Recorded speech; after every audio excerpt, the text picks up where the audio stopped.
afternoon. Thanks for having me back to this wonderful conference. You're going to laugh, and this will show how good the confidentiality here is because Bill doesn't know that the short idea I'm going to be presenting today is Lumber Liquidators, which I am back into. And I feel a little sheepish almost presenting it, down 90%. I declared victory in December, published an article to that effect, it was a good cover at about today's price in December. It is now a great short at today's price today because there's new information that has come to light. So here's sort of my history with the stock. I pretty much top-ticked it at the Robinhood conference 2.5 years ago. It's down almost 90% since then. Like I said, I declared victory in December, and now I'm back into it. It's my largest short position at a little over 4%. So let me explain to you what has changed in the 2 months since then and why it's a great short today. And by the way, this entire presentation and my 3 prior public presentations, starting with my initial 1 and 2 since then, are posted. I'll give you the web address. If you can read the lower left corner, it says tilsonfunds.com/LL all caps .pdf. So I'm going through 48 slides in 20 minutes. And there's a lot of words on a lot of these slides, and I won't have a chance to go through this in as much detail as I would like. So that's why I've posted this deck. It's currently posted at that web address, so you can go through it at your leisure. Why did I cover? Basically, I came upon information from a couple very reliable sources that the company, contrary to what I thought, which was this was an organized conspiracy, that they knew that they were poisoning their customers to save 10% on their sourcing costs of laminate flooring, and were just indifferent to the formaldehyde, excess levels of formaldehyde. I became persuaded that the company didn't know, that they were blindsided by it, and they got duped by their Chinese suppliers and for probably some of their Chinese employees in Shanghai who were doing their sourcing. And that led me to believe that the company would probably survive if they didn't know, because lots of companies have been duped by their Chinese suppliers and have inadvertently sourced bad product. So that was the primary reason I covered, but at the time I also believed a number of things that I no longer believe to be true that led me to cover my short. One is that the formaldehyde off-gases within 3 to 10 months. Number 2, that there's little or no cancer risk. And number 3, that the operating performance of the business might start to improve, if not by Q4, certainly by the time they started lapping the very easy comps of the 60-minute story airing on March 1st of last year, that the comps would start to get easy on March 1st of this year. So like I said, at the time, based on what I knew, it was a good cover. So why am I back in it? There's 6 reasons. Number 1, there's been widespread media coverage about the Center for Disease Control issued a report, an initial report saying that there was very little cancer risk and sort of, it was pretty good news for Lumber Liquidators. Then the CDC discovered, or an outside researcher discovered an error that led the CDC to reissue its report with triple the formaldehyde exposure, triple the cancer risk. That got a ton of media publicity, and that is crushing the business right now in the stores. Number 2, I actually think the CDC should issue another revision that the cancer risk is actually 10 to 30 times higher than their revised assessment, which I'll show you why in a moment. Number 3, there's a trial that just started last week in California called Prop 65 that I think Lumber Liquidators is going to lose, which will result in further adverse publicity. So number 4, you add all of this up, and I think they have substantial legal and regulatory liabilities. Lastly, the performance of the business not only didn't improve in Q4, it got a lot worse, and I think the business is in tough shape operationally. And lastly, I think the CEO and current board are all the same people who got the company into trouble, have little confidence that they're the people who can fix this business. So let's dive in the next 16 minutes to those 6 things. So let's, at the time I covered, I thought the risk of bankruptcy was maybe 20%. I now think the risk of bankruptcy is probably 50%. All of the odds have shifted to the negative based on the new information I have, and that's why I think it was a good cover then, it's a great short now. So generally speaking, I think bankruptcy comes number 1 from terrible operating performance, continuing indefinitely, ongoing losses that could put this business into trouble on its balance sheet. Number 2 is I think, particularly with the new CDC report out, it's going to be much more difficult and expensive to settle the various regulatory and legal issues the company faces. And importantly, their insurers are all denying coverage on this due to the pollution exclusion. So Lumber Liquidators is footing all of these legal bills, and they're very substantial on their own. So just generally speaking, how big is this problem? I estimate that since 2010, it's hard to know exactly when the formaldehyde, the toxic laminate started coming in from China. But I estimate if you go back to 2010, based on their sales and percentage that was coming from China, percentage laminate, average ticket, et cetera, that approximately 400,000 orders were filled of this laminate, 2.5 people in every household in the United States. That's 1 million people who may have been exposed to toxic Chinese-made laminate sold by Lumber Liquidators. So these are big numbers. So let's talk about the first reason, widespread media coverage. So there's been a cancer scare, and the word cancer, rightly, freaks out American customers.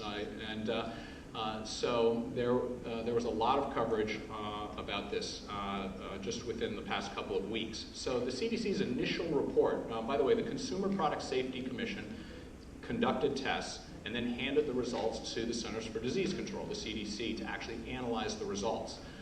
The initial report put out by the CDC confirmed everything that 60 Minutes and I and others had said about elevated levels of formaldehyde. However, consistent with what we had also said is it wasn't the levels of formaldehyde that was likely to cause cancer. This wasn't asbestos, but it was likely to make people with asthma and bronchitis sick, particularly children and the elderly would result in ear, nose, and throat irritation. It could really cause real health effects, problems with some people, minor irritant for other people. So their report was consistent with what we had said initially. But they also sort of downplayed the risks in the conclusion. They did not tell people you need to rip this out of your home. They didn't even tell people you need to get it tested properly. They just sort of said, look, open the doors to your room, air out the room with the flooring in question. If you have any symptoms, go see a doctor. Maybe if you have really bad symptoms, get the air tested. And there's little or no cancer risk. So that was what the CDC's initial report said. And the media, to the extent it covered it at all, said, little or no cancer risk was the headline. So it was actually a pretty good report from Lumber Liquidators' perspective. The stock went up 20%, and then a bomb dropped on them. It turns out that, again, an outside scientist looked at the CDC's numbers and realized they made a terrible mistake. They forgot to convert meters to feet. So in the room where they were testing the air, they had the roof of the room being 8 meters tall, and the roof of the room is, of course, only 8 feet tall, so the concentration of formaldehyde is 3.3 times higher, and the cancer risk is therefore 3.3 times higher. So Anderson Cooper of 60 Minutes, in a little 2-minute segment at the end of the 60 Minutes episode on Sunday, February 21st, read the following, and showed these two fairly terrifying graphs. And these graphs were moving. Those bars were shooting up. It was very dramatic visually, showing 1,800% greater formaldehyde risk than their initial report and 3 times greater cancer risk. And the numbers 60 to 300 per million appeared. And so this was pretty damning, and you all know how widely watched 60 Minutes is. All the major news networks in the next day or two covered this. The U.S. government agency makes a mistake, that was news. Triple the cancer risk, that was news. So those were the headlines. So this had a devastating impact on the business, according to one of my primary sources. By the way, the stock dropped 20% the next day. So this resulted in a lot more publicity than the initial report and very negative publicity, all with the words cancer in the title. So here's some anecdotes from consistently a guy who's been my best source, a guy from inside the industry. One store manager says that even prior to this, January and February, after a terrible Q4, January and February were the worst months in the history of the store, and then it got worse after the 60 Minutes story aired. And he said that the week after the 60 Minutes story aired was, quote, the worst experience of my life. In the first 2 days of February, he actually had negative sales. There were more returns than sales that he made. Another store manager said the incoming phone calls were so angry and frequent that he unplugged the phone and threw it in the warehouse. Another store manager there were lines out the doors of people returning product. A competitor who across the street from Lumber Liquidators of another Lumber Liquidator store has observed lots of trucks coming in with returns, etc. Here's some customers' stories. Lots of customers, according to my source, are so upset about the cancer risk that even without knowing whether they're going to get any compensation from Lumber Liquidators, they're paying someone to come in and rip out their floors. They just don't want a carcinogenic floor. Another customer came in and confronted a store manager saying, you lied to me about the reason you removed this product that I had bought from you. So she had bought a toxic floor, noticed that it had been pulled. The manager lied to her and said, oh, it's just been discontinued. When she saw the 60 Minutes piece, she came in, and the manager told an installer who told my source, who told me, said, you know what, she's right, I lied to her. I feel so bad, I can't keep doing this. So this is what is happening right now I believe, in Lumber Liquidator stores across the country, keeping in mind that these are anecdotes, and the plural of anecdote is not data, but I think this is probably correct and representative. So that's bad enough, but things, I think, could get a lot worse. The CDC is, I think, significantly still, even after tripling the formaldehyde exposure, I think it's still understating it for two reasons. Number one, they did two types of tests, what's called a small chamber test and a large chamber test. Small chamber test is you take a piece of the flooring, they seal the edges with aluminum tape, they put it in a little thing that's like a microwave, and they measure the formaldehyde. The thing is though, they're sealing the edges with aluminum tape, which obviously isn't done when you install it in your home, and almost all the formaldehyde comes out the edges of the flooring. So, not surprisingly, the other type of test, a large chamber test, basically means you take a room and you install the floor on the room, just like somebody would do in their home. The edges aren't sealed, just like what would be in someone's home. There, the results, the formaldehyde in the air is 6 times greater. So, I believe the actual, which of those two types of tests is more likely to be representative of the actual formaldehyde in customers' homes? Clearly the large chamber test. And I think you should be weighting the much higher formaldehyde results that came in out of the large chamber test. The CDC seems to weigh them equally for some reason. So, number two is, even more importantly, is there's a real debate in the scientific community over how quickly formaldehyde off-gasses. It dissipates over time as it leaks out and gets into the air and people breathe it and all. Eventually, it off-gasses down. 60 Minutes in, the CDC in its report cites 3 studies, Brown, Park, and Ikeda, and Wolkoff, and says that it off-gasses, within 2 years, it off-gasses down to normal levels. The problem is if you read those 3 studies, it does not say that. In fact, these 3 studies all show elevated levels of formaldehyde for at least 10 years, as much as 70 years. And that completely changes the odds and the risks, the cancer risks in particular. So, here are some details about those reports. This is the Park and Ikeda study showing any homes over 6 months old. There was no dissipation at all, no off-gassing at all. It's very steady over time. So here's the key chart, which is if you take the initial CDC report, this is excess cancer risk per million people. And the second set of bars is this is what the CDC has already admitted to. The cancer risk has gone from 20 to 90 to 60 to 300 per million people. If you actually apply the studies that the CDC cites in its report, and you assume that formaldehyde rates remain elevated per those studies, the actual cancer risk is actually 12 to 26 times higher than the CDC's current report. So I think the CDC should issue another correction showing the cancer risk based on the actual reports that they cite. So, number 3, the Prop 65 trial. This is a California piece of legislation that covers 800 different chemicals that requires anyone selling or producing these chemicals, any product in them, to be labeled appropriately. Of course, there was no such formaldehyde labeling risk on what Lumber Liquidators was selling.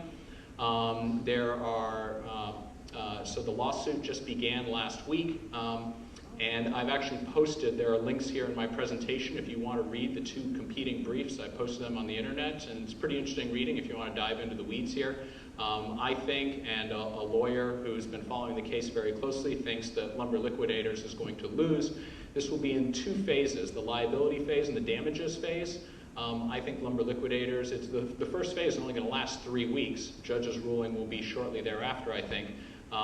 Imagine the headlines when a judge in California rules that Lumber Liquidators has violated Prop 65, etc. Further adverse publicity that I don't think this business can withstand. So with 5 minutes left, I'm going to really fly through the remaining slides. So you add all of this up, and I think there are two general buckets of liabilities here. One is legal, the other is regulatory. I think the CDC's new report, Tripling the Risk, all the adverse publicity around it, has made both of these types of liabilities more difficult and more expensive and longer to settle. So on the legal front, you got the Prop 65 lawsuit, you got class action, multi-district litigation lawsuits seeking monetary damages for customers to remove and replace toxic flooring. There was word of a deal last month. I think that deal is going to be a lot harder to achieve after the CDC report. There's a securities fraud lawsuit for investors who bought the stock at $115 and it's now at $14 based on the company concealing material information. And lastly, these are much harder lawsuits, but people who get cancer, illness, bronchitis, etc. There have been no mass torts around this, but with 1 million people potentially exposed, I got to imagine that there will be a lot of suits in this area eventually. Then you've got the regulators that could impose large fines, and I think there's sort of a set of steps that the company should be taking, that regulators can force the company to take, to do what the company should have done right at the beginning, which would be obviously to offer any refunds for flooring that hasn't yet been installed. Then rather than waiting for customers to call and complain, Lumber Liquidators has a database of everyone they sold this floor to. They should send a piece of mail or something informing them that that flooring has been found to be have elevated levels of formaldehyde, offering them a proper test, not these little things called bio badges, this bogus testing program that they have going on right now. And then with anyone who has elevated levels of formaldehyde in their home, offer to replace that flooring. That's what any reputable company would have done the day after the 60 Minutes story aired. Lumber Liquidators still has not done this, and I think regulators can and should force them to do so. So lastly, let's just run through the operating performance of the business in Q4. I actually thought that things, after the 60 Minutes story sort of faded, things would start to pick up, right? People have short memories. In fact, same-store sales are accelerating downward, down 17+% in the fourth quarter. Gross margin has plunged and stayed low. Expenses for compliance, legal, etc. Have soared, and so you add those two together, your difference between your operating margin and your gross margin is now negative, so the business has now gone from making money on an operating basis to negative operating margin, which translates into negative operating income the last 4 quarters. But here's what's interesting. The first 3 quarters of last year, they were actually cash flow positive. And then in the fourth quarter, they were severely cash flow negative. So they were losing money all 4 quarters on the operating line, but they actually had positive free cash flow. And the reason for that is partly they slashed CapEx. They're only opening up a couple new stores now. But they shrank their inventory dramatically. But that was a one-time benefit. So that helped them generate positive free cash flow in the first 3 quarters of last year. But now they've shrunk their inventory down to, if anything, too low a level. So they're not going to be able to generate any more cash from their inventory. And hence, you saw that in Q4. And free cash flow is now following operating income, and I believe will continue to do so. So the net is the business, while having a slight net cash position at the end of Q4, they revealed on the conference call that they've drawn down $10 million more of their credit line, so their $100 million credit line is down to under $60 million. I think they have a slight net cash position after drawing $10 million down on their credit line. And so the business is starting to get pretty precarious when you figure roughly $20 to $30 million of operating losses every quarter now. A diminishing credit line, and they still need plenty of money, I think, to settle fines and other regulatory and legal settlements as well. So I think the company is really on the edge right now. So lastly, last point is sort of lack of confidence in the business. The company did a CEO search after the CEO resigned or left under uncertain circumstances. Rob Lynch, the former CEO and founder Tom Sullivan came in for a few months while they did a CEO search, and lo and behold, the guy they found to run the company was the head of the audit committee, has been on the board for the last 10 years, has absolutely no experience in retail. His entire career has been in banking, where he has a reasonably good reputation running a small bank. But again, I have now 2 sources that have told me that he is not the kind of person that can try and restore terrible morale out there, that in fact morale has plunged even further. Everyone's got their resumes out there looking to leave. And they've installed a bonus plan that set completely unrealistic targets that no one has any chance of meeting. So morale really couldn't be worse. And so you've got the wrong CEO, and the exact same board of directors that oversaw this entire debacle is still in there, and a CEO off of that board. So I think for this company to have any chance of turning itself around, they need to find a new retail-oriented CEO and probably replace most of the board. So thank you.